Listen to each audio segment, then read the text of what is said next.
Bom, vamos continuar então a nossa parte 2 da nossa primeira aula de redes de computadores, né? Lembrando sempre aí da nota de copyright, né? Ou seja, nós estamos utilizando aí slides adaptados do livro do Kurose e Ross, né? Esses slides são slides da última versão aí de 2020, né? E os autores pedem que nós mencionemos a origem desses slides se nós formos utilizá-los em uma aula. Então está aí feita a nota de copyright e podemos então prosseguir com nossa aula. Bom, então vamos começar nossa segunda parte da aula falando sobre o núcleo da internet, o núcleo da rede, né? Iremos falar sobre chaveamento de pacotes, chaveamento de circuitos e a estrutura geral da rede internet, ok? O que vem a ser o núcleo da rede internet, né? Nós falamos na parte anterior dos Internet Service Providers, né? Provedores de serviço internet, né? Nesses provedores de serviço internet, nós temos uma malha de roteadores, né? E esses provedores de serviço internet, eles estão interconectados, um está conectado com o outro, né? Então, por exemplo, esse ISP nacional ou global, ele está conectado com esse ISP local ou regional, né? A partir de um enlace, de um link de comunicação aqui, né? Ou seja, esse roteador está conectado com esse roteador e também com esse roteador aqui, né? Então, os ISPs eles são malhas de roteadores, né? E eles estão conectados entre si também através de roteadores, tá? Como funciona a transmissão na internet, né? Como que uma mensagem sai de um hospedeiro e chega no outro hospedeiro, né? Essa mensagem ela é quebrada em vários chunks de dados, como a gente falou na aula anterior. Esses chunks, essas porções de dados são chamadas de pacotes. Quem faz a quebra é o protocolo IP, é o Internet Protocol, tá? Então esses pacotes, né, eles são enviados pela rede, tá? Então, por exemplo, uma mensagem HTTP da camada de aplicação, né? Certo? Ela é enviada para o protocolo TCP, né? O protocolo de TCP ele é responsável por estabelecer a conexão, manter a conexão, fazer o checksum, ver se não tem erro, né? Ou seja, o TCP é um protocolo confiável, como a gente vai ver mais para frente. E o protocolo IP ele vai quebrar essa mensagem em pacotes. Né? Basicamente é isso que vai acontecer. E daí? Bom, esses pacotes eles vão ser encaminhados, né? Eles vão ser redirecionados, eles vão ser repassados, tá? Então a rede redireciona os pacotes de um roteador para o próximo através de enlaces, né? De links, né? No caminho partindo da fonte para o destino, tá? Então, uma mensagem tá, enviada de um emissor para um receptor, ela pode ser qualquer coisa. Ela pode ser um arquivo MP3, ela pode ser uma figura JPEG, né? Pode ser um arquivo HTML. Qualquer que seja essa mensagem ou essa parte dessa mensagem, né? Porque a gente vai ver que o protocolo HTTP, cada vez que ele vai pegar um item, ele manda uma nova mensagem, ele manda uma nova requisição HTTP, né? A gente vai ver isso mais para frente. Mas enfim, não importa o que seja, isso vai ser quebrado, né? Em pedacinhos aí, chamados pacotes, e esses pacotes eles vão trafegar pela rede, tá? Então, para enviar uma mensagem de um emissor para o receptor, o emissor quebra a mensagem em pacotes de dados e envia essa mensagem para um computador de pacotes, né, que pode ser um switch ou um router. Tá? Switch se for na camada de enlace, o router se for na camada de rede, né, como a gente já explicou para vocês. O roteador deve receber todo o pacote antes de o reenviar. Isso é muito importante, por quê? Ele não começa a receber o pacote e já vai reenviando. Não. Ele recebe todo o pacote, tá? E faz algumas checagens aí, examina o endereço fonte, o endereço destino, né? Muitas vezes examina também o checksum para ver se não tem erro, tá?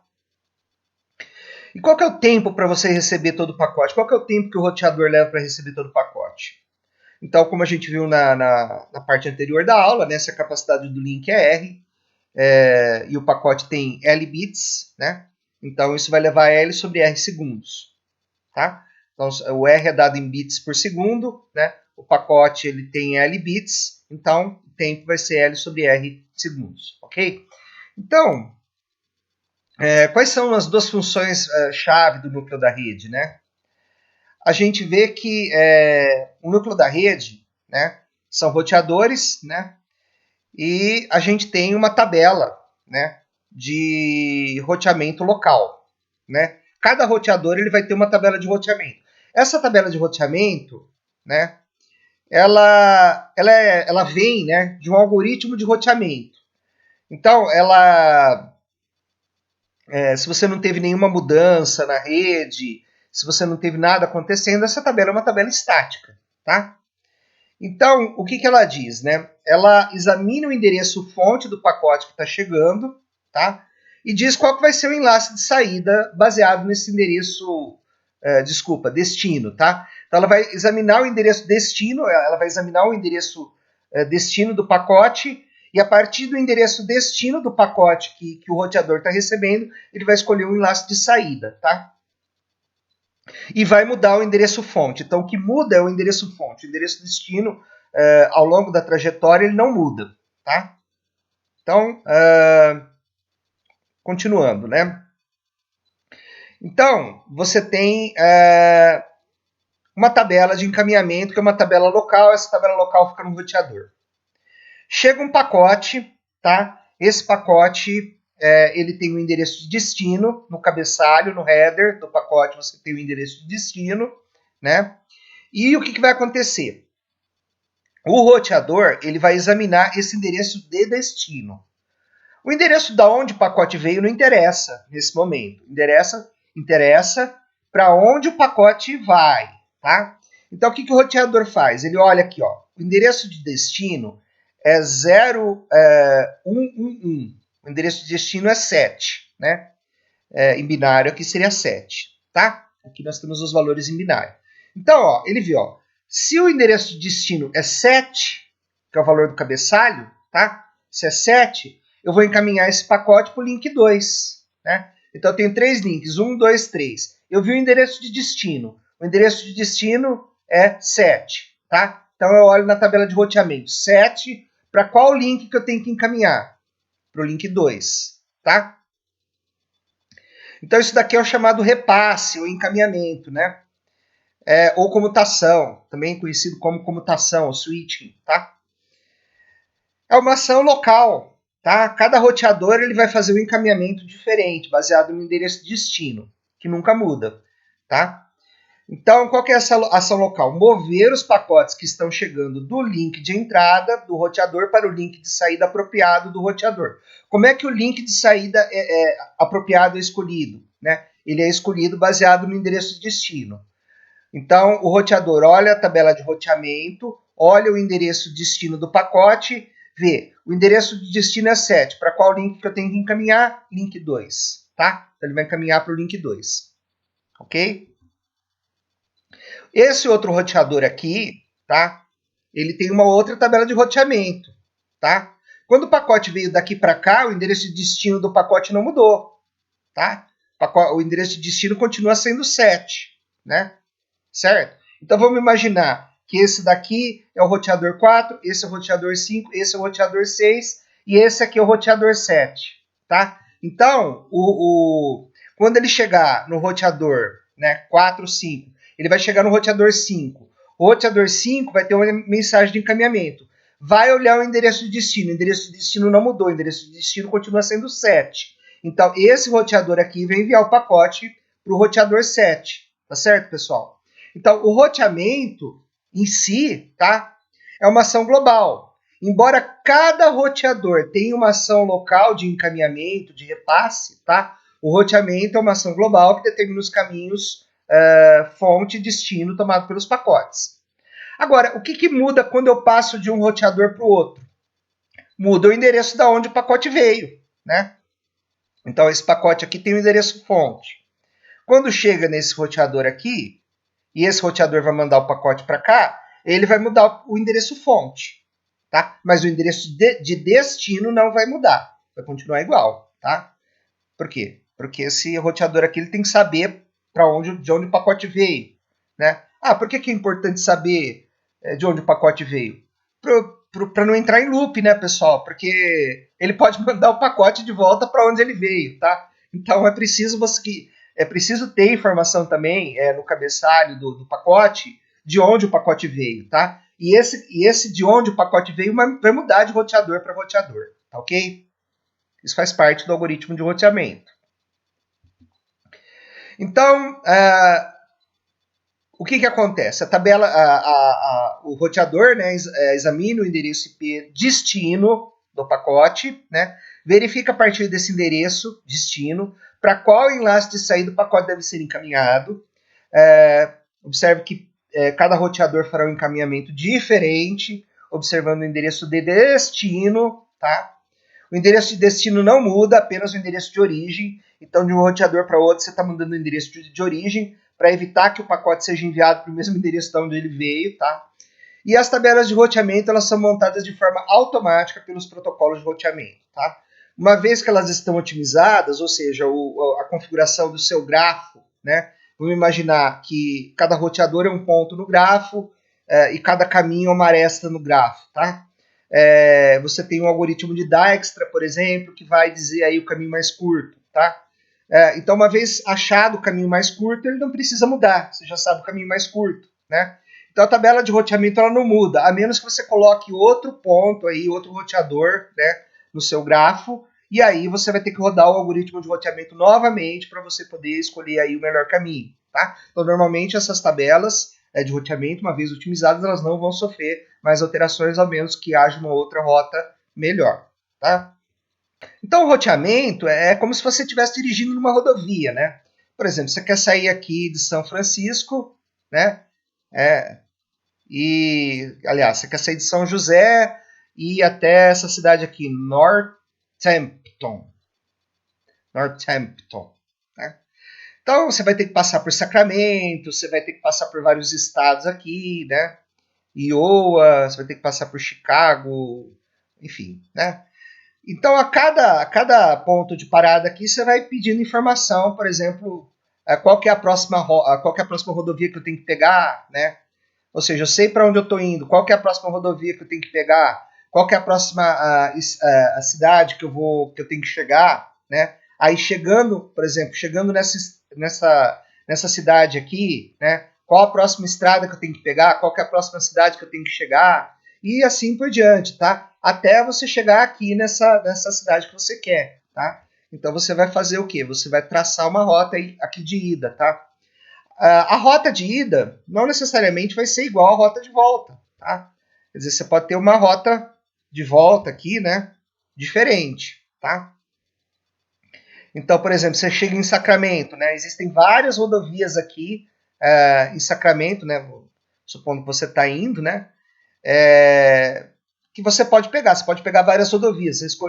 Você parou aqui, né? Aqui no centro da cidade, você pegou esse caminho aqui, mas existiam outros, né? Certo? Quem disse para você pegar esse caminho? Sei lá, o GPS ou alguém que estava na rua ali, você perguntou, entendeu? Falou assim, ó, pega esse caminho aqui que você vai chegar ao seu destino, né? Então isso daqui é o quê? É o que a gente chama de repasse, tá? E quando você está chegando, né, quando você está aqui em Cleveland, por exemplo, né, nessa cidade aqui, você vai perguntar de novo para outra pessoa aqui, né, qual rota que eu pego, né? Você tá indo, tá? Qual rota que eu pego? Qual estrada que eu pego? A pessoa te informa. Pega essa daqui, né? E assim por diante, até você chegar no seu destino, né? Então, essas informações, elas são um repasse, né? Elas são elas são encaminhamento, né? O repasse, tá? Do pacote. O pacote, no caso, é o seu carro, tá? Seu carro e o link de comunicação é a rodovia, tá? E é lógico que para voltar você pode não escolher o mesmo, né, caminho, né? Você pode pegar um caminho de volta diferente aqui, tá? Bom, então como funciona a computação de pacotes, né? Quando você está transmitindo, quando o host está transmitindo a uma taxa de num canal de R bits por segundo, tá? Então ele está transmitindo, o host está transmitindo R bits por segundo, e cada pacote tem L bits, tá? Então você demora L sobre R, né? L sobre R, né? Um tempo L sobre R para você transmitir o pacote e armazenar o pacote todinho no roteador antes de você retransmitir esse pacote. Por quê? Porque antes de você retransmitir o pacote ele tem que chegar inteirinho no roteador. Tá? Então, por exemplo, aqui você tem 3 pacotes, né? Então, o que você está vendo aqui? O terceiro pacote ele está chegando aqui no roteador. Não chegou todinho no roteador ainda, né? Então, depois que passar L sobre R segundos, tá? Esse pacote vai chegar inteiro. Quando ele chegar inteiro aqui no roteador, ele pode ser repassado para o destino, né? Para o hospedeiro destino, aqui para o host destino, tá? Então, o tempo, né, para transmitir e armazenar no roteador de um pacote de L bits no link com capacidade de R bits por segundo, né? Pacote de L bits no link com R bits por segundo é L sobre R, né? Isso aqui a gente já tinha visto, tá? E o pacote ele tem que ser armazenado inteiro no roteador antes de ser retransmitido, tá? Vamos pensar o seguinte, um exemplo numérico, né? De um salto. Um salto também chamado de um rope, né? O que é um rope, né? Quando você sai de um dispositivo e vai para outro dispositivo, a gente diz que a gente tem um rope ou um salto, tá? Ou seja, você percorreu um link de comunicação, tá? Um link de comunicação é o que a gente chama de um rope ou um salto, tá? Quanto tempo demora um salto? Bom, vamos fazer um exemplo numérico aqui. Vamos supor que a taxa de transmissão do seu link é 100 megabits por segundo, tá? E que seu pacote tem 100 kbits, né? 100 megabits é 100 mil kbits, tá? 100 mil kbits. Né? Então, você dividindo aqui, ó, 10 kbits por 100 mil kbits, vai dar 0,1 milissegundos, né? Ou seja, 100 microsegundos aí. Né? Então, esse é o atraso de transmissão de um salto, tá? É só você fazer a continha aí na sua calculadora, você vai ver que vai dar 0,1 milissegundo ou 100 microsegundos, tá? Microsegundos, tá? Então, como a gente já disse, né, o pacote inteiro precisa chegar no roteador antes dele poder ser transmitido no próximo link, tá? Bom, então qual que é o tempo total de transmissão, né? Qual que é o tempo transcorrido para enviar todos os 3 pacotes da origem para o destino, né? No exemplo numérico apresentado, esse tempo será 0,3 milissegundos ou 300 microsegundos. Por quê? Né? Vamos examinar a figura para a gente entender, né? Então, os números aqui eles não estão alinhados com os pacotes, né? Mas a gente consegue entender o que está acontecendo. Então, vamos lá.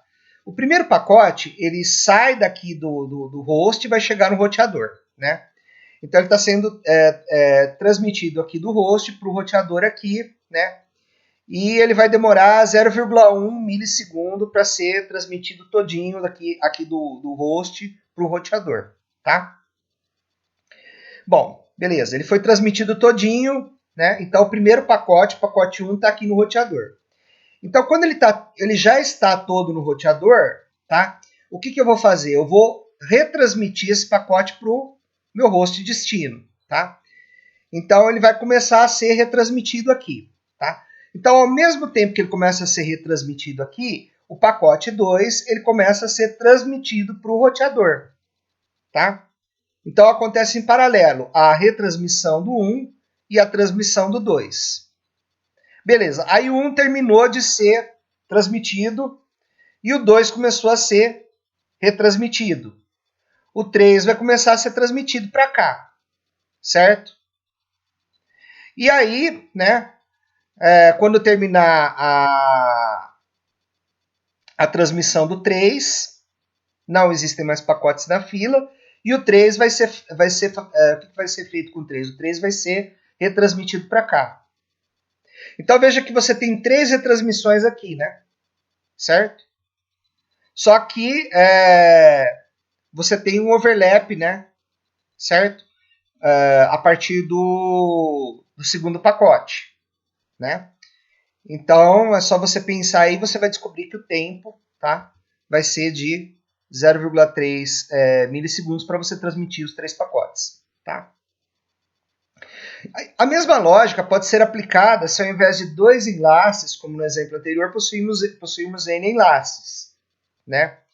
Então, vamos pensar que ao invés de você ter 3 pacotes, você tem 3 enlaces, tá? Então, por exemplo, então você vai chegar à conclusão seguinte, né? Você faz aí um desenho com 3 enlaces, né? Ao invés de 3 pacotes, você coloca 3 enlaces, e você vai concluir que se o caminho possui N enlaces, o tempo total de transmissão é N vezes L dividido por R. Aí você pode misturar pacote com enlaces, por exemplo. Vamos supor que você tem P pacotes, N enlaces, né?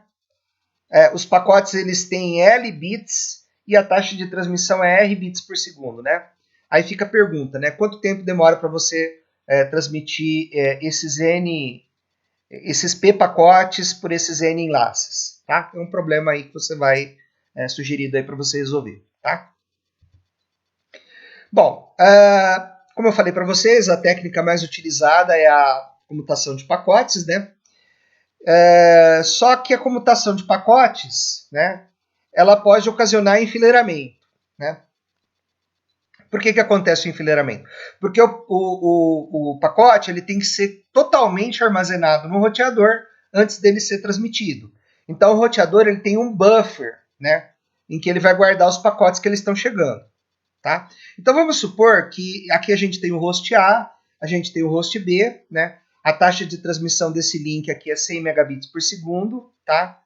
Tanto para A quanto para B, mas a taxa de transmissão desse link aqui é 1.5 megabits por segundo, ou seja, é quase 100 vezes menos do que a taxa de transmissão desse link, né? É quase 100 vezes menos que a taxa de transmissão desses outros dois links aqui. Então é óbvio que você vai ter mais pacotes chegando do que pacotes sendo encaminhados, repassados para outros roteadores aqui, né? Então você vai ter uma fila de pacotes esperando para a retransmissão pelo link de saída, né? Quem que é o link de saída? É esse link aqui, tá? Então são 2 links de entrada aqui nesse roteador e um link de saída nesse roteador, tá? O objetivo é que os pacotes cheguem, né, ao host C, ao host E, tá? Então, veja, o que vai acontecer, né? A fila começa a aumentar, né? E aí quando a fila, né, fica maior que a capacidade do buffer, né, porque o buffer aqui é finito, você começa a ter perda de pacotes, né? É uma situação análoga ao cara que vai pegar o trem, por exemplo, né? E ele vê uma fila enorme para pegar o trem e ele desiste. Ele fala, não, vou pegar o metrô, né? Ou vou pegar o ônibus, ou vou, né, pegar um táxi porque eu quero chegar logo em casa, né? Ele desiste, né? Porque o buffer está cheio, tá?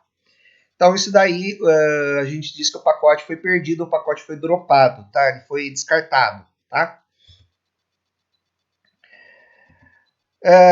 Então, né? Quando você tem enfileiramento de pacotes, você pode ter também perda de pacotes, né? Então, se a taxa de chegada em bits per second, né, bits por segundo, no enlace exceder a taxa de transmissão, né, bits per second do enlace por algum período de tempo, os pacotes eles vão ser enfileirados, né, enquanto você tiver buffer para enfileirar pacote, tá? Eles vão ser enfileirados esperando para ser transmitidos no link de saída, né? E se o buffer ficar cheio, os pacotes vão ser descartados, né? Vão ser perdidos, né? Ou seja, se a memória do buffer estourar, se a memória do buffer do roteador encher, você descarta os pacotes porque não tem condições de transmitir esses pacotes, né? E o emissor do pacote ele vai ficar sabendo que o pacote foi perdido. Por quê? Né? Porque ele não vai ter o reconhecimento de que o pacote foi enviado, né? Ele vai ficar esperando pelo reconhecimento, o reconhecimento não chega, e ele vai falar, opa, dá timeout, ele fala, opa, eu perdi o pacote, tá? Então o TCP ele tem esses mecanismos, né, de controlar a transmissão, saber quando perdeu o pacote, né? Por isso que ele é um serviço confiável, tá? Então, além do atraso do buffer de saída, tá? Por que existe atraso no buffer de saída? É por causa daquilo que eu falei para vocês, né? O pacote ele tem que chegar todinho no roteador para ele poder ser retransmitido. Ele não pode ser retransmitido imediatamente, tá? Então os pacotes podem também sofrer um atraso de fila, tá? Se você tem fila de pacotes, os pacotes eles vão ser atendidos um por vez, né? Eles vão ser enviados um por vez. First in, first out, né? Fila, tá? Então, né? É de se supor que você vai ter um atraso de fila aí, né? Então, suponha no exemplo anterior que os hospedeiros A e B estejam enviando pacotes para o hospedeiro C. Os enlaces de A e B têm 100 megabits por segundo, o enlace do roteador para C tem 1.5 megabits por segundo. Se a velocidade de chegada do roteador for maior do que 1.5 megabits por segundo, ocorrerá enfileiramento, ou seja, congestionamento no roteador, né? E esse exemplo acontece no dia a dia. Por exemplo, você chega numa cabine de pedágio, por exemplo, né? Se tiver poucos carros circulando na rodovia, é tranquilo. Você chega, paga seu pedágio, né? Demora um tempinho aí para você pagar o pedágio, né? Isso é análogo ao pacote ser armazenado todinho no buffer antes de ser retransmitido, tá? E aí você segue sua viagem tranquilamente. Agora, se você tem uma fila, você tem que esperar cada carro que está na sua frente ser atendido, né? Ou seja, cada um dos pacotes tem que ser retransmitido aí, né? Para chegar a sua vez e aí você pagar o pedágio e continuar a sua viagem, tá? Bom, então, o que acontece na comutação de pacotes, né? Cada pacote que chega a um roteador pode ser enviado a um link de saída diferente dependendo de vários fatores, né? Então vamos pensar o seguinte, ó. Você tem um pacote que chegou nesse roteador aqui, né? O caminho mais curto para você encaminhar esse pacote, né, o caminho de menor custo para você encaminhar esse pacote que acabou de chegar nesse roteadorzinho aqui, é esse roteador aqui, tá? Supondo que você quer chegar aqui, por exemplo, né? Mas o que acontece? Como muitos pacotes eles estão sendo enviados para cá, pode acontecer um enfileiramento nesse roteador aqui. E aí, o que esse roteador vai fazer? Ele fala assim, eu não quero perder o pacote. Então, o que ele faz? Ao invés de enviar para cá, ele envia para esse roteador aqui, tá?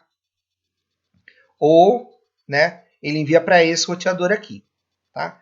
E aí, esse pacote que chegou aqui continua sua viagem aqui, né, tal. E aí deu uma aliviada aqui, né? Os buffers aqui ainda estão cheios, né? Mas aqui deu uma aliviada. Aí ele começa a mandar para cá, porque aqui é a melhor escolha, né? E aí os pacotes vêm para cá, né? Vamos supor que não exista mais atraso, né? Ele vem para cá, depois ele vem para cá, depois ele vem para cá, depois ele vem para cá. Então o que aconteceu aqui? Devido ao atraso, tá? De enfileiramento que aconteceu nesse roteador aqui, os pacotes que chegam aqui, tá? Eles podem chegar o quê? Fora de ordem, tá? Então, na comutação de pacotes, cada pacote que chega a um roteador pode ser enviado a um link de saída diferente, dependendo de vários fatores. Como, por exemplo, o que eu falei, né? O congestionamento em um determinado link. Um caminho específico, ou seja, uma rota ou circuito, não é reservado nesse esquema. Né? Você não é igual a comutação de circuito que você reserva recursos, né? Você fala assim, eu vou... esse pacote aqui para chegar, para vir daqui até aqui, ele vai seguir apenas esse caminho que eu estou mostrando com o mouse aqui para vocês. Não, ele pode seguir qualquer caminho, os recursos não são reservados na computação de pacotes, né? Então, um caminho específico, ou seja, uma rota ou circuito, não é reservado nesse esquema. Então, pacotes podem seguir caminhos completamente diferentes da fonte até o destino e, portanto, podem chegar ao destino fora de ordem, tá? É por isso que o TCP ele faz reordenação de pacotes. Ele guarda os pacotes numa janela, né? Janela deslizante, e aí depois ele reordena esses pacotes aí. Então, cada pacote tem um número de sequência, porque os pacotes eles podem chegar fora de ordem, né? Porque o protocolo IP ele simplesmente caminha, né, de acordo com o endereço destino, e o TCP ele fica encarregado aí de ordenar os pacotes, verificar o checksum, né, ver se não perdeu o pacote, etc. Né? Então, cada protocolo aí tem o seu papel. Tá? E a comutação de circuitos? Né? Na comutação de circuitos, os recursos fim a fim são alocados e reservados para uma chamada entre a fonte e o destino. A comutação de circuitos é igual à chamada telefônica, né? Então, por exemplo, aqui você tem um roteador A, aqui você tem um roteador B, C e D, né? Então, quando você faz quando você está fazendo comutação de circuito, o que você faz? Se você tem, por exemplo, 4 canais entre A e B, tá? E 4 canais entre B e C, e você vai fazer uma chamada de A para C, então você vai reservar um canal, né, de A para B e um canal de B para C para você fazer essa chamada de A para C, tá? E esse circuito que formou aqui, né, ele é fixo durante toda a chamada, certo? Então, é diferente da comutação de pacotes. O recurso é alocado e ele fica fixo durante a chamada toda, tá? Então, na computação de circuitos, você tem o quê? Alocação de recursos, tá? Os recursos fim a fim são alocados e reservados para uma chamada entre a fonte e o destino, tá? Então, no diagrama, cada link tem 4 circuitos, né, ou 4 canais, tá? A chamada pega o segundo circuito do topo, do link do topo, né? Então vai pegar, esse aqui é o primeiro circuito, segundo circuito, terceiro, quarto. Vai pegar o segundo aqui, né? E, né, a chamada vai pegar também o primeiro circuito, aqui é o primeiro, né? O segundo, terceiro e quarto. Vai pegar o primeiro circuito desse caminho, desse roteador para esse, né? Desse rope, né? Então, daqui para cá eu tenho um rope, daqui para cá eu tenho um rope. Então vai pegar o segundo circuito desse rope e o primeiro circuito desse rope, tá? O segundo circuito do link do topo e o primeiro circuito do link à direita. Os recursos são dedicados, como eu falei, nenhum compartilhamento é feito, tá? Então, uma vez que você reservou os recursos, eles permanecem reservados durante toda a chamada, durante toda a transmissão do pacote, tá? Então, o pacote ele vai seguir um circuito fixo, tá?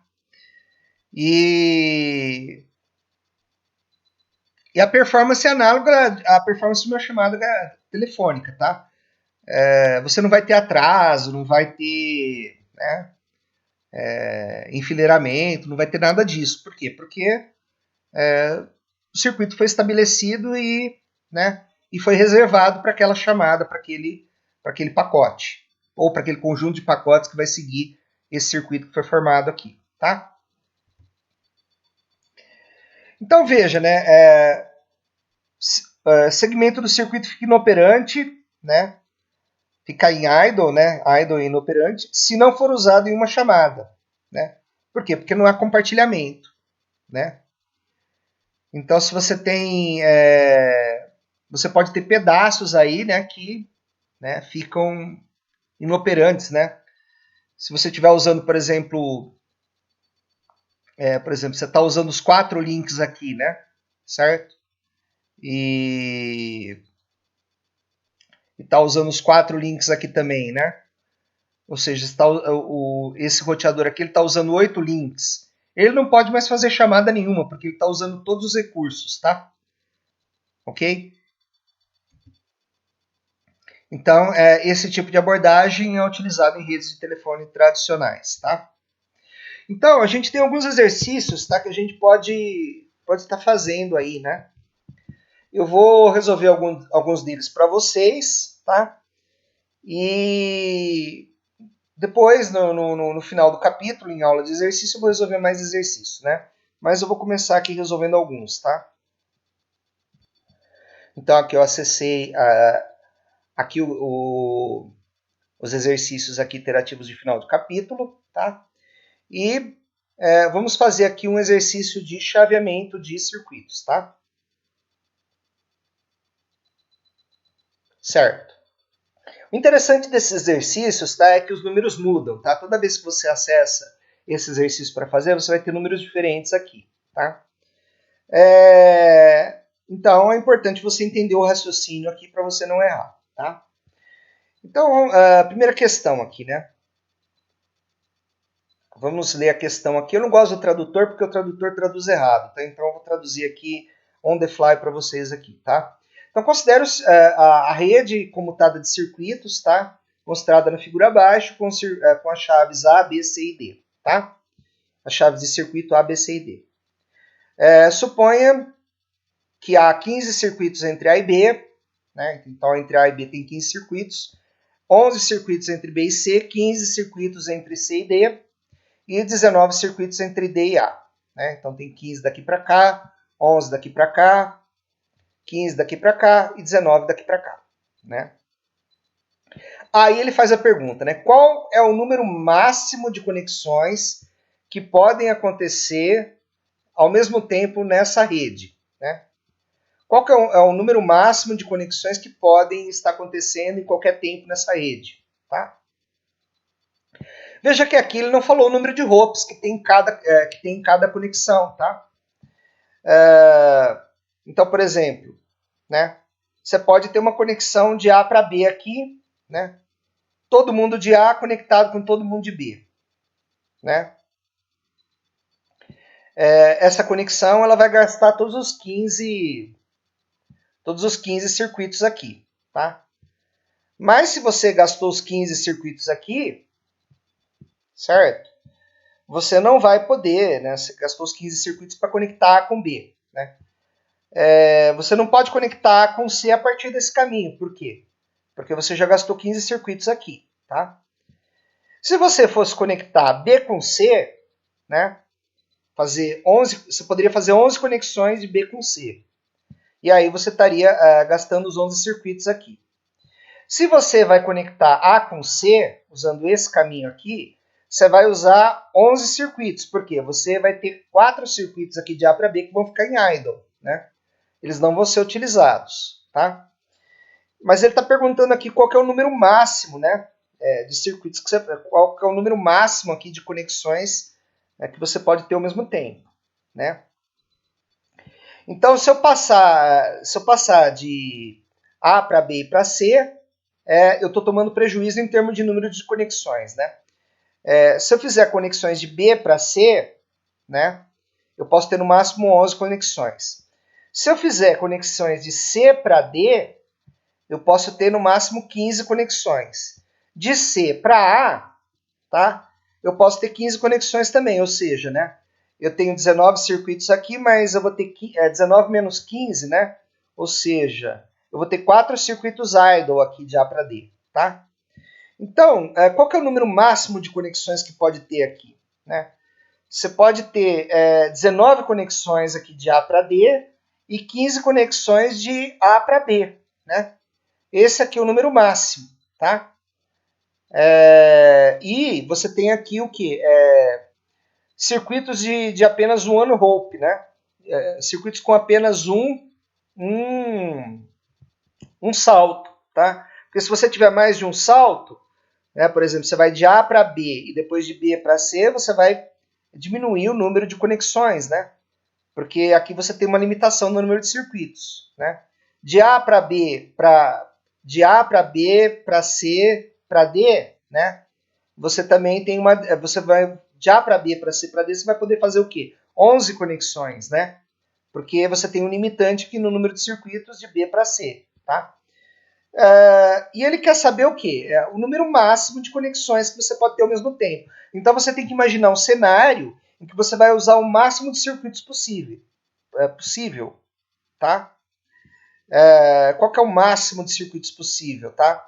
É você conectar A com B, usando 15 circuitos. Conectar B com C, usando 11 circuitos. Né? Conectar C com D usando 15 circuitos e conectar D com A usando 19 circuitos. Então no total aí você soma todo mundo, né? Certo? Porque aí o A está conectado completamente com B, todos os circuitos de A estão conectados com B, todos os circuitos de B estão conectados com C, todos os de C com D e todos os de D com A. Então você faz 15 mais 11 mais 15 mais 19, né? Então, veja, você tem aqui 15 mais 15, 30, né? 19 mais 11, 30. Então, você tem 60 circuitos, né? Certo? Porque 19 mais 11 dá 20. Não, dá 30. E aqui dá 30. Então, 60, né? Então vamos colocar aqui 60 e checar. That's correct. Tá? Então está correto. Tá? Então meu raciocínio está correto. Então próxima questão, né? Suponha that this maximum number of connections are ongoing, né? Suponha que esse número máximo de conexões estão todas acontecendo, tá? Então você tem 60 conexões acontecendo, tá todo mundo ocupado, né? What happens when another call connection request arrives to the network? Will it be accepted? Ela vai ser aceita? Quer dizer, você está com todo mundo ocupado, você quer uma nova conexão. Essa nova conexão vai ser aceita? Responda sim ou não. Então, não, né? No. Né? Vamos checar. That's correct. Tá? Ok, pessoal. Vamos lá. Suponha que cada conexão requer 2 hopes consecutivos. Agora, veja, né? Ele tá aqui vinculando aqui o número de hopes, tá? Ele quer que cada conexão tenha 2 hopes consecutivos. E chamadas são conectadas clockwise, ou seja, no sentido dos ponteiros do relógio. Né? Por exemplo, uma conexão que vai de A para C, né?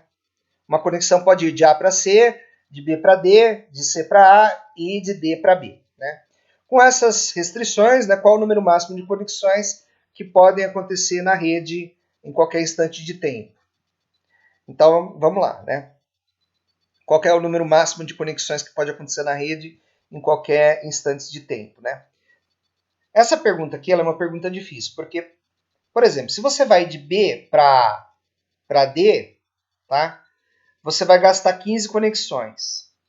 Se você vai de A para D para C, você vai gastar 15 conexões, certo? Só que aqui tem um máximo de 19, né? Então, se você gastou, por exemplo, de A para B, por exemplo, você gastou aqui, ó, de A para B, você gastou 15. Para você ir de A para D, você vai gastar 15. Então, você gastou 15, sobrou o que aqui? Sobrou 4, certo? Porque 15 aqui tem 19, vai sobrar 4 idle aqui, tá? E aí você vai fazer o quê? Ó? De A para D para C, tá? Você vai ter 4, né? Então, de A para C para D, você vai ter 4. Então, você soma 15 mais 4, dá 19, certo? Então, você já gastou os 19 aqui. Aqui sobrou 11, tá? Aí você vai de D para C para B. Você gastou 11. Aí 19 mais 11 dá 30. Então, o número máximo de conexões que você vai fazer no sentido horário é 30, tá? Certo? Não é muito fácil, ok?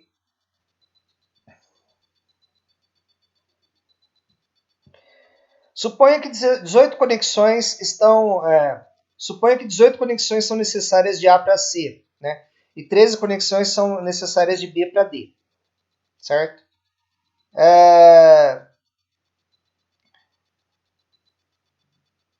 Podemos rotear essas chamadas, né, através dos 4 links para acomodar 31 conexões?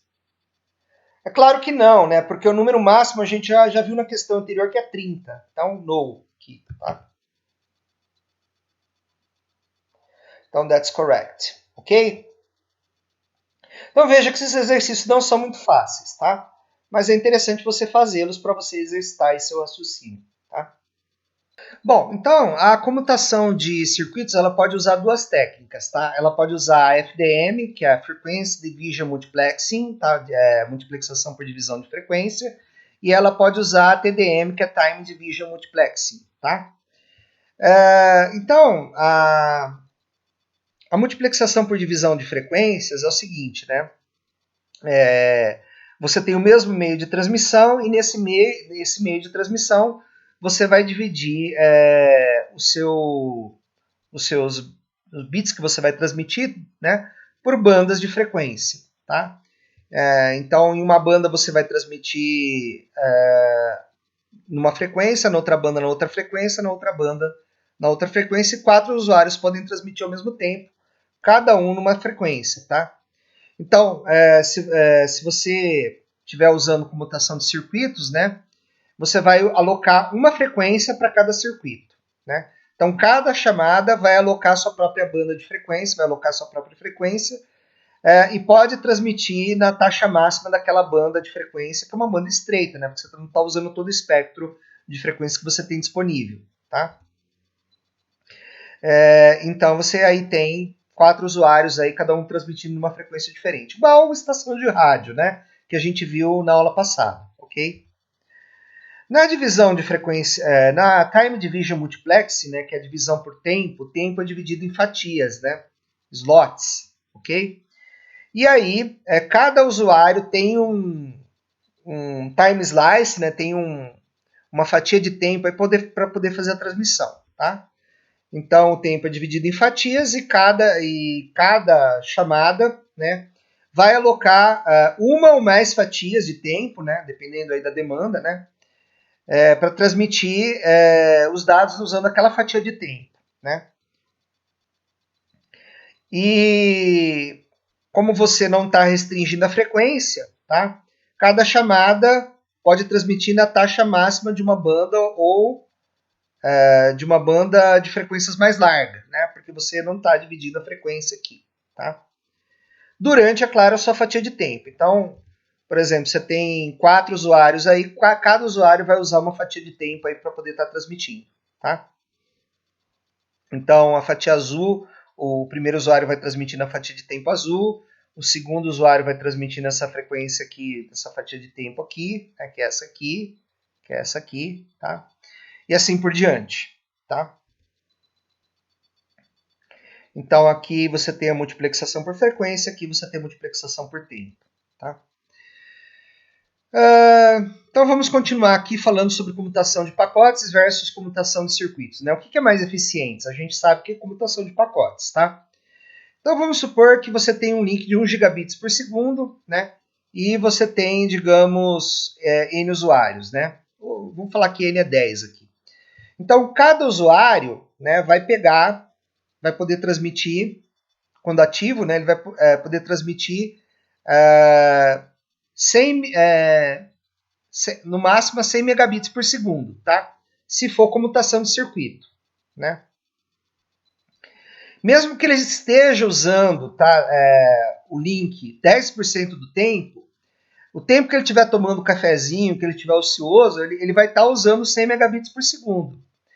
Então, se tiver mais usuário querendo usar, esse usuário ele não vai conseguir usar. Por quê? Porque você já tem 10 usuários aí, o link está, os 100 megabits por segundo, estão reservados aí para cada um dos 10. Tá? Então, não tem como usuários novos entrarem aí, né?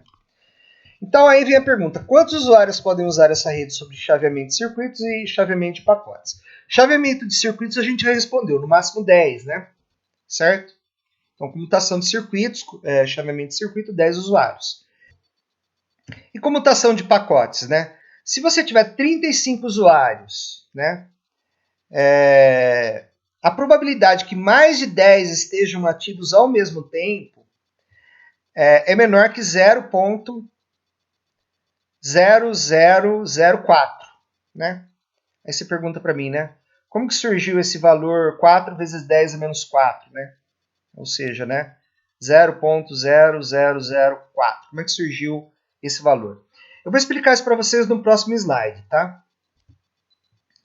E tem mais exercícios online aqui que a gente pode resolver depois, né? Eu vou deixar esses exercícios aqui para resolver no final do capítulo, tá? Para a gente não ficar gastando muito tempo com eles aqui na aula, tá?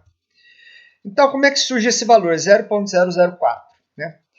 Então, a probabilidade de mais de 10 usuários estarem transmitindo, né, é a probabilidade de que 11 usuários estejam transmitindo e 35 menos 11 estejam parados.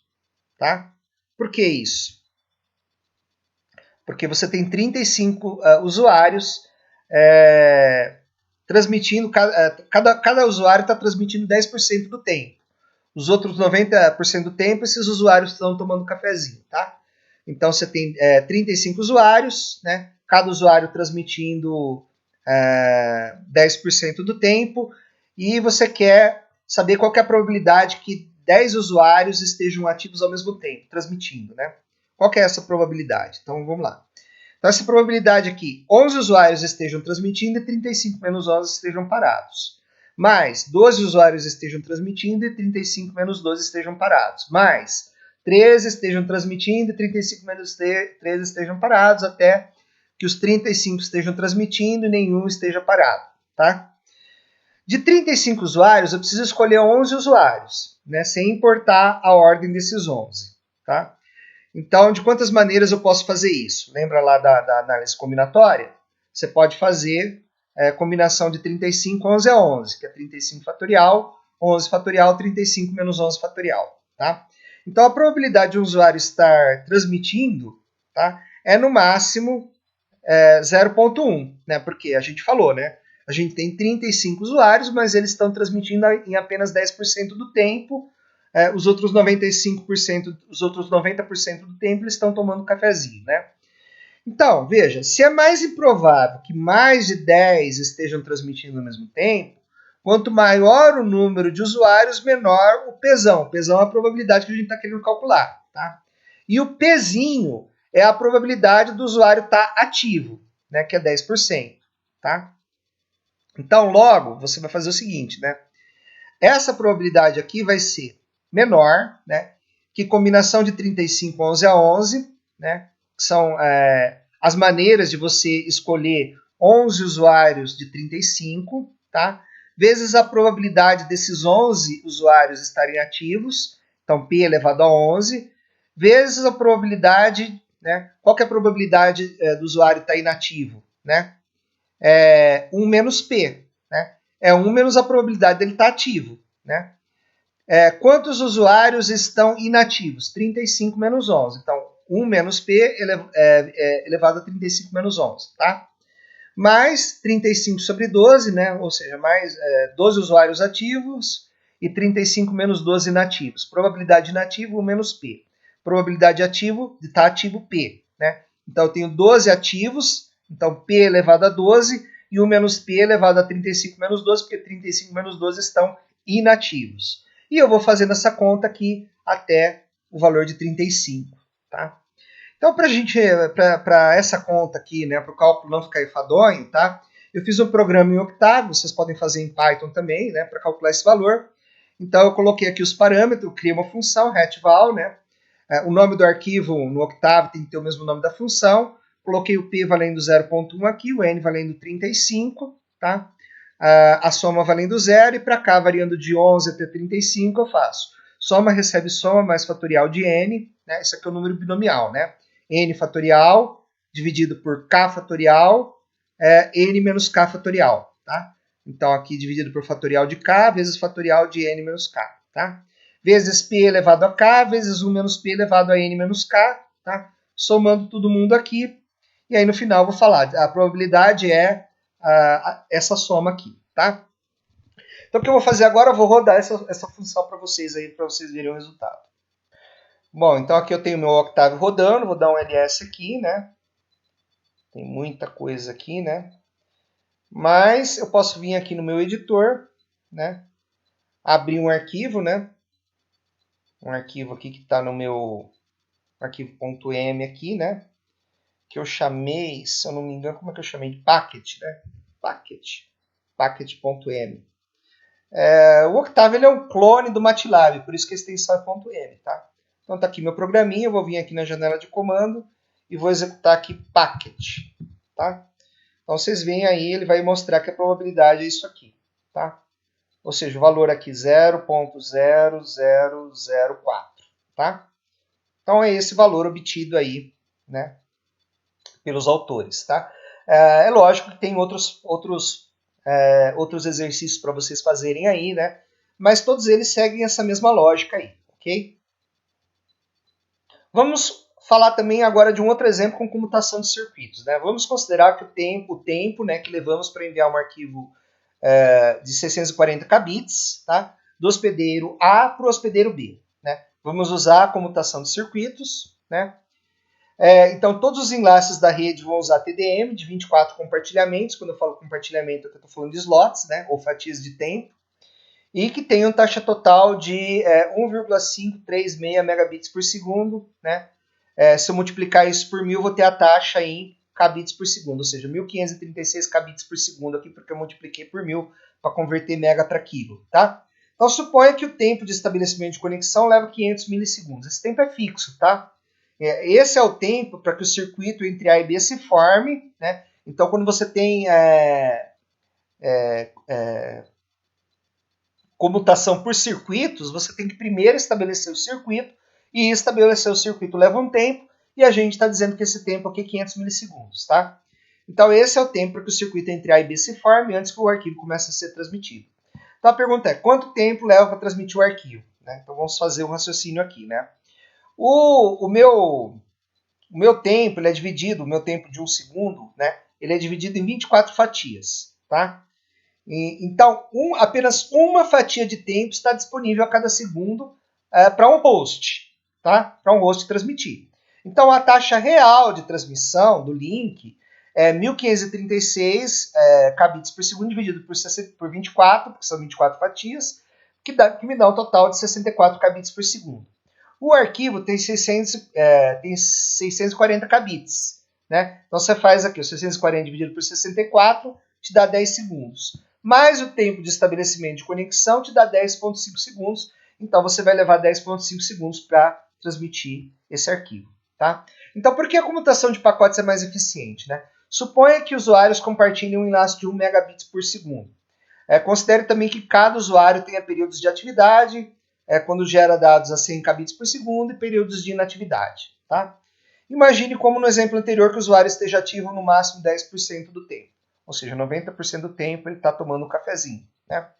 Então, com a comutação de circuitos, devem ser reservados 100 kbits por segundo para cada usuário. 100% do tempo. Né? Porque na comutação de circuitos o recurso é alocado 100% do tempo. Né? Se você tiver 10 usuários, e se você for usar FDM, Frequency Division Multiplexing, tá? Você usou o link todo. Por quê? Né? 10 usuários, né? Cada um usando 100 kbits por segundo, 10 vezes 100 kbits por segundo te dá o quê? 1 megabit. Tá? Então você já usou todo a largura de banda aí do seu enlace. Tá? Não há espaço para mais usuários. Né? Quem quiser vai ficar querendo. Não vai ter espaço aí para todo mundo usar. Se usarmos isso daqui, se você usar FDM, né? Se você usar TDM, é a mesma coisa, né? Se você usar, por quê? Se você usar FDM, né? Você tem 10 usuários, você vai dividir em 10 bandas de frequência, tá? Você está dividindo o seu espectro de frequência em 10. Então, o primeiro usuário, vamos dizer que vai usar a primeira banda de frequência aí. O segundo usuário vai usar a segunda banda de frequência, o terceiro a terceira banda de frequência, o décimo a décima banda de frequência, e aí acabou a sua banda de frequência, você usou o link todo, tá? Né? Então, 10 vezes 100 kbits por segundo te dá 1 megabit por segundo, acabou, não tem espaço para mais ninguém. Se alguém quiser usar esse link aí, não vai ficar querendo, porque não tem espaço, porque as 10 bandas de frequência foram utilizadas pelos 10 usuários, não há espaço para mais usuários. Se você usar TDM, o raciocínio é o mesmo, tá? Se você usar Time Division Multiplexing, né, a cada segundo você tem 10 slots de tempo, tá? Só que se você tem 10 usuários, você vai dar um slot de tempo para cada usuário, tá? Se você tiver menos, né, você pode, por exemplo, dar 2 slots de tempo para um usuário aí mais privilegiado. Mas se você tem 10 usuários, é um slot de tempo para cada usuário. E aí você vai estar usando os 10 slots de tempo, né? Ou seja, 100 milissegundos cada slot, né? De novo, né, você usou os 10 slots, né, você usou a largura de banda toda do seu canal aí, né? Porque você dividiu o canal de 1 megabits por segundo em 10 slots de tempo, né? Quando o cara vai poder transmitir, ele transmite a 1 megabit por segundo, mas ele transmite durante um tempo de 100 milissegundos, tá? A diferença aqui é que ele não... que ele usa tempo, né? Ele não usa frequência, tá? Se você divide em frequência, você perde banda, você perde taxa de transmissão. Se você divide em frequência, também você perde taxa de transmissão. Por quê? Porque sua banda de transmissão é menor, então você vai transmitir menos dados, né? Do que se você transmitisse usando todas as bandas de frequência, por exemplo. Tá? Então você perde taxa de transmissão se você usar FDM ou se você usar TDM. Nos dois casos você vai estar perdendo banda de transmissão.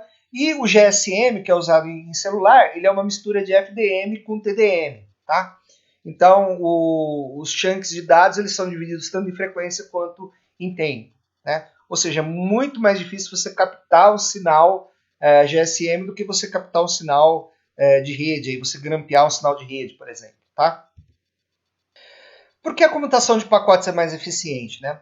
A gente viu que com a comutação de pacotes, se você tiver 35 usuários, e esses 35 usuários, né, eles estão ativos 10% do tempo, a chance de você ter mais de 10 usuários ativos, né, 10% do tempo, qual que é a probabilidade disso acontecer? A gente viu que é menor que 0,0004, ou seja, é da faixa de 0,0004, ou seja, se você multiplicar isso por 100, te dá 4%. Ou seja, né, se houver menos de 10 usuários, né, e você fizer aquelas contas que a gente fez lá, vocês vão concluir que os pacotes eles vão fluir pelo link sem atraso, como no caso da comutação de circuitos, né? E que no caso de 10 ou menos usuários, os dois mecanismos empatam. Mas o que acontece? A comutação de pacotes ela consegue escalar em número de usuários até 3 vezes. Né? Então, se você passar de 10 usuários, ainda assim você consegue usar o link de comunicação e a probabilidade de você ter mais de 10 usuários é muito baixa. Né? Ou seja, de você ter de 10 a 30 usuários, né? De 11 a 30 usuários, usando o link 10% do tempo, essa probabilidade é 0,04%. Probabilidade baixíssima, tá? E você pode escalar para muito mais usuários, né? Se você estiver usando comutação de pacotes. Então, ele é o mecanismo preferido aí, é o mecanismo aí queridinho aí do pessoal que faz o projeto de redes, tá? O projeto de comutadores. Então, a comutação de pacotes é um vencedor pugilista bêbado, né? Muitas vezes sim, né? Por quê? Porque quando você tem uma explosão de dados, né? Que isso acontece com frequência na rede, tá? Ou seja, chega muito dado ao mesmo tempo, né? Você consegue bufferizar esses dados, tá? E você consegue tratar melhor os gargalos se você tiver comutação de pacotes. Ao passo que a comutação de circuitos você não consegue, tá? A comutação de circuitos requer setup de chamada, a comutação de pacotes não. Então isso é uma outra vantagem, tá? Qual que é a desvantagem? Você pode ter uma congestão excessiva se você aumentar muito o número de usuários, tá? Você começa a ter atraso de pacotes, perda de pacotes devido à limitação do buffer, né, o estouro do buffer. Os protocolos para você gerenciar a transferência de dados confiável precisam de controle de congestão, tá? Então são protocolos mais complexos, né? Então como que você pode proporcionar um comportamento parecido com um comportamento de chaveamento de circuitos, só que usando chaveamento de pacotes? É complicado, né? Então a gente tenta com os protocolos de comunicação, né, fazer com que o chaveamento de pacotes, né, seja tão parecido quanto o chaveamento de circuitos, né, seja tanto quanto possível parecido com o chaveamento de circuitos. Tá? Que analogias humanas você poderia fazer para recursos reservados? Né? O livro fala sobre isso. Né? Se você ler o livro, né, deixa aí nos comentários aí que tipo de analogia existe quando você fala de... Que tipo de analogia humana, né, existe quando você fala de comutação de pacotes versus comutação de circuitos. Né? Bom, vamos mudar de assunto agora e falar um pouquinho sobre a estrutura da internet. Né? A gente viu, né, na aula anterior que a internet é uma rede de redes. Tá? Então, os hosts acessam a internet via acesso aos provedores de serviço de internet, os ISPs. Tá? Provedores ISPs, por sua vez, precisam estar conectados, de tal modo que qualquer dois hosts em qualquer lugar podem enviar pacotes para qualquer outro. Tá? A rede de redes resultantes é bastante complexa, tá? E a evolução da internet ela foi dirigida por economia, por políticas nacionais, né? E vamos agora então adotar um passo a passo para descrever como que a internet cresceu e como que é a estrutura atual da internet, né? Primeiro você tem as redes de acesso, né? Como é que você vai conectar essas redes de acesso? Bom, se você for conectar cada uma a cada outra, né? O que vai acontecer, né? Isso daqui escala com n ao quadrado, né? Então, se você tem n redes de acesso, né? É só você ver um polígono de n vértices. Tem quantas diagonais? Né? Um polígono de n vértices, né? Um polígono regular de n vértices, tem um número quadrático aí de diagonais. Eu não me lembro exatamente qual é a fórmula, tá? Mas é um número quadrático. Então, conectar cada ISP ao outro não escala, porque à medida que n vai aumentando, o número de conexões vai aumentando ao quadrado. Tá? Então isso não é interessante. Qual que é a outra opção? Conectar cada ISP a um ISP global de trânsito. Né?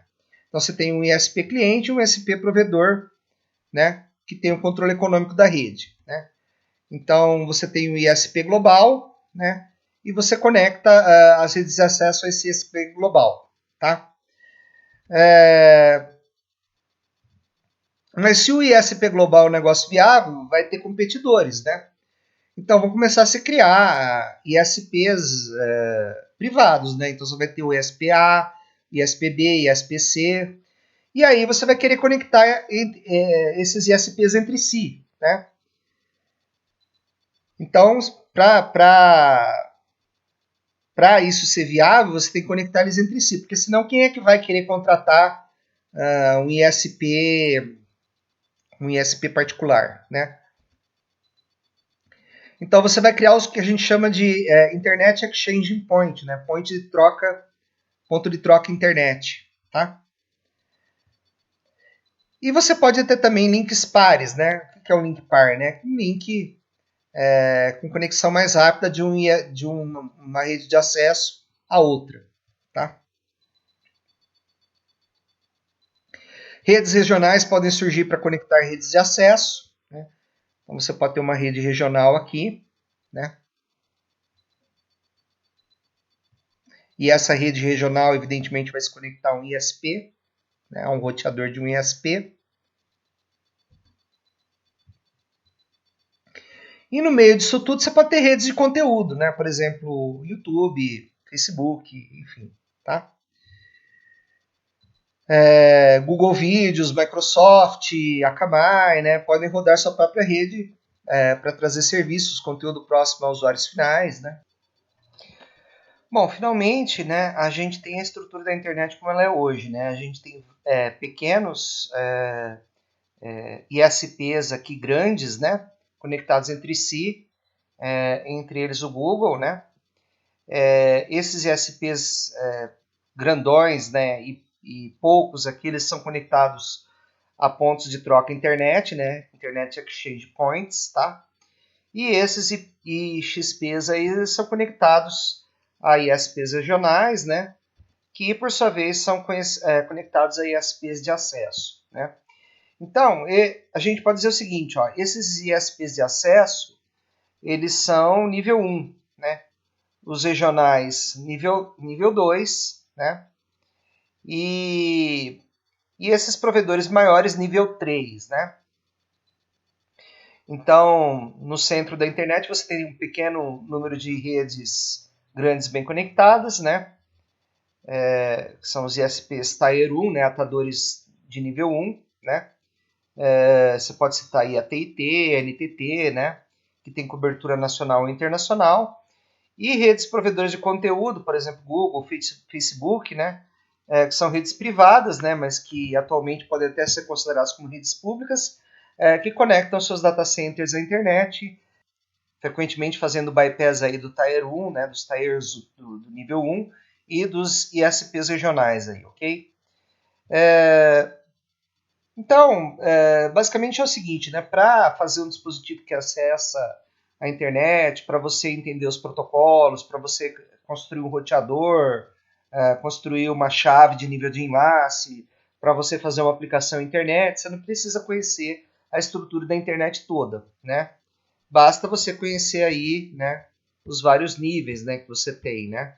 Você tem, por exemplo, o nível 1, que é o nível em que um ISP se conecta às redes de acesso, o nível 2, em que ISPs eles se conectam entre si, né, a partir de Internet Exchange Points, né, e né,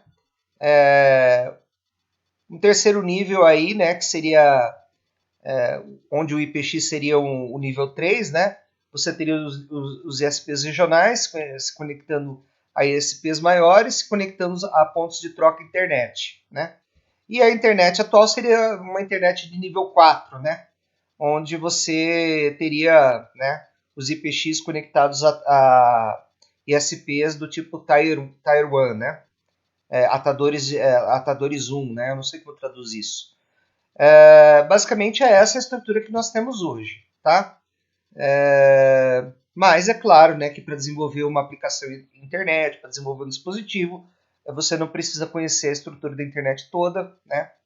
Você só precisa saber que existem essas otimizações aqui, né, que estão distribuídas aí pelo planeta, ok? Então, com isso, nós terminamos a nossa segunda parte da aula, tá? E na parte 3 nós iremos discutir com detalhes a pilha de protocolos de comunicação da internet. Então, até lá e bons estudos.